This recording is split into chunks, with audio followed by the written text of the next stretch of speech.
Hey everyone, and welcome to another deep dive.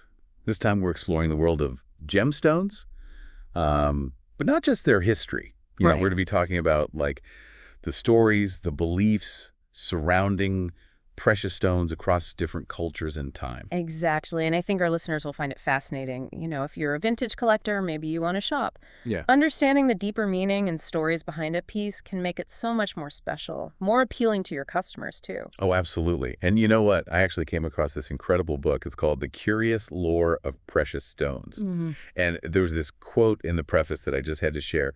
It talks about how the beauty of gems endures long after flowers fade and seasons change. It's true, there's a timeless allure to them. Right. And I think that really speaks to why we're so drawn to vintage jewelry. It's like holding a piece of history. Absolutely. A tangible connection to the past. Now, here's where it gets really interesting. So in many cultures, precious stones weren't just about aesthetics. They were believed to hold powers beyond their beauty. Oh, yeah. They were used as talismans and amulets. Exactly. For protection, luck, even healing. People sought meaning in these objects. It went way beyond just their material value. And get this, the book actually describes the mummy of a young Egyptian woman. She was discovered with this elaborate necklace. It had all these symbolic charms, clearly meant to protect her. Wow. But here's the thing. She still met an untimely end. So it makes you wonder, right? Did those amulets help her in the afterlife? It's a mystery, but it certainly adds to the intrigue. Absolutely. Okay, now let's talk color symbolism.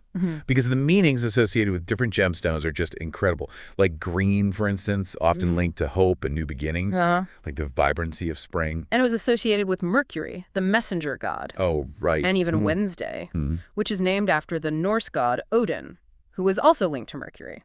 Wow, I didn't know that. But, you know, green wasn't always seen as positive. It was sometimes used to represent those who died young. Oh, interesting. Yeah, like a reminder of hope extinguished. And there were even instances where emeralds were placed on the index fingers of the deceased, like symbolizing lost potential. Almost like a sense of sorrow, a loss. Exactly. Okay, now let's move on to red, the color of blood. It's no surprise that red gemstones, like rubies and garnets, were believed to offer protection, invulnerability even. Right, it's like a primal power, a life force. And here's a crazy fact. Some Asiatic tribes actually used garnets as bullets. Wow. I know, right? A precious stone as a weapon. But it shows how much they believed in its power. Now, yellow is interesting because it had different meanings for men and women. For men, it symbolized secrecy, while for women, it represented generosity. Oh, that's fascinating. Right. And yellow was also linked to the sun and Sunday. The representative gem was chrysolite. It's a beautiful yellowish-green stone. There's even mention of Roman matrons wearing yellow veils to symbolize hope for children and a happy family life. It's amazing how a single color can have such diverse meanings. Really highlights the complexities of, human experience and beliefs, makes you appreciate those ancient traditions.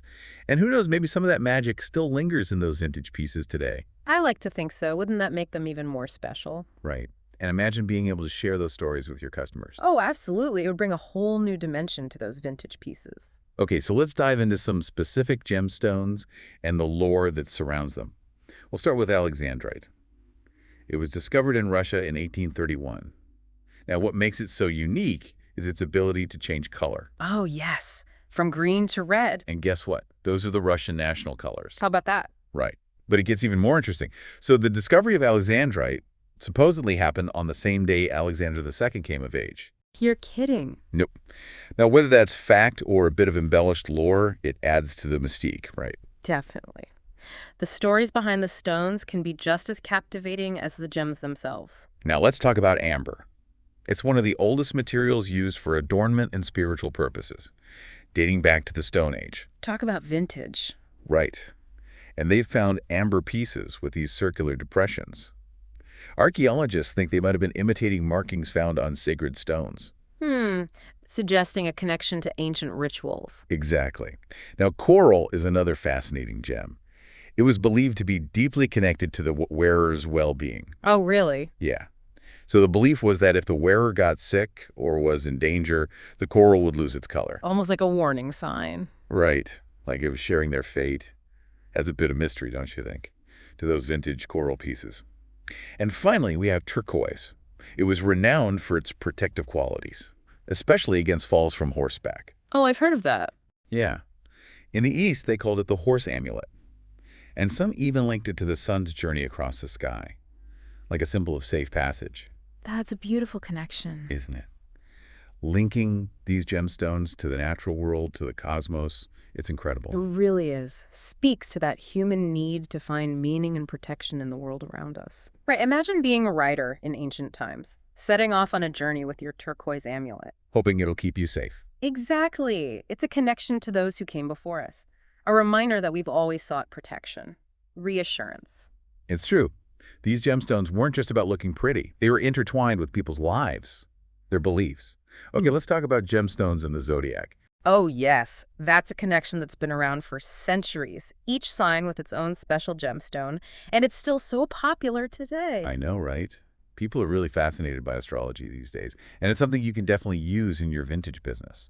Absolutely. Imagine being able to offer a customer a piece of jewelry that not only looks great on them, but also aligns with their star sign. It's like finding a piece of their identity Yeah. in a gemstone. Right. So let's say you have a customer who's an Aquarius. They might be drawn to a garnet, the deep red color, a stone that's supposed to enhance creativity, which is very Aquarius. Or you might have a Pisces, a little more dreamy and intuitive. They might love an amethyst. Soft purple. Exactly. It's said to promote inner peace. And for our fiery Aries friends, a bloodstone might be perfect. It's grounding energy. Exactly. There are so many possibilities. You can create a whole collection based on the zodiac. A collection of tiny talismans. Pretty cool. Stepping back for a moment, it's fascinating how much these beliefs reflect our desire for meaning, connection. Absolutely. Whether it's through a gemstone, an amulet, or even our star sign, we want to understand ourselves, our place in the universe. It's like we're piecing together a cosmic puzzle. And those vintage pieces, they offer a connection to that journey. A link to the past. It reminds us we're all part of something bigger, a story that's been unfolding for centuries. And that's what makes vintage jewelry so magical. It's not just about fashion. It's about holding a piece of history, connecting with those who came before. And sharing their stories. Okay, now prepare to enter the mystical realm. Because next up, we're talking crystal balls. Oh. I mean, who hasn't been fascinated by the idea of gazing into a crystal ball and seeing the future? The practice is called scrying. And it was based on the belief that polished surfaces could reveal hidden truths. Fascinating. The book even mentions this story about Dr. D. He's a prominent figure in Queen Elizabeth's court, and he used a crystal ball for divination. It's said that the Queen even visited him to witness its powers. Wow. Now, of course, there's a scientific explanation for scrying. Prolonged gazing at a polished surface can create visual illusions, even tap into the subconscious. But still, there's something captivating about the idea of accessing hidden knowledge, even if it's just our own subconscious. It's a reminder that there's still room for wonder and mystery. Exactly. Yeah. As we've been talking about these beliefs about gemstones, it really makes you wonder, is there more to it than meets the eye? Yeah. I mean, if these gemstones were believed to hold so much power in the past, could some of that energy still linger today? It's a fascinating thought. What if those who wore these pieces before us imbued them with their hopes and dreams, their intentions even? It's almost like those vintage pieces are vessels, carrying whispers of the past. Okay, but before we wrap up, I have a few more things I wanted to touch on. Oh, there's always more to discover, isn't there? Each gemstone has layers of meaning and history. Right, and it's those layers that make vintage pieces so special. One thing that really struck me was how the perception of some gemstones has changed over time. Oh, absolutely. Take the opal, for instance. Oh, yeah. That's a good one. It's been both revered and feared throughout history. In some cultures, it was a symbol of hope and purity. In others, it was associated with bad luck, even death. The book actually mentions Sir Walter Scott's novel, Anne of Geierstein. Uh-huh.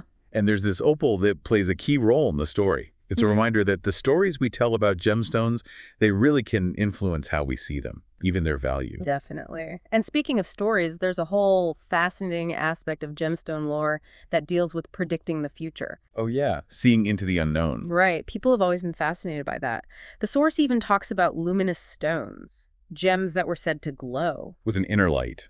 Exactly. And they were often seen as omens, signs of things to come. It's like those stones blurred the lines between the material and the spiritual. And speaking of the spiritual, We can't forget the role of gemstones in ancient rituals and ceremonies. They weren't just pretty decorations. They were sacred objects, symbols of wealth and devotion. Uh-huh. The source describes how they were used in offerings, adorning sacred statues. Imagine the stories those stones could tell. Right. They held a deeper meaning, beyond their monetary value. So as we wrap up our deep dive into the captivating world of gemstone lore, I'd like to leave you with a final thought. If gemstones were believed to hold so much power in the past, might they still carry a trace of that energy today? Can vintage jewelry connect us to the beliefs, the aspirations of those who wore it before? Perhaps the true value of these objects lies not in their beauty or price, but in their ability to connect us to something bigger, to the enduring human spirit. Thanks for joining us on this exploration of gemstone lore. We hope you've enjoyed it. Keep exploring, keep questioning, and keep uncovering those hidden stories in your vintage treasures.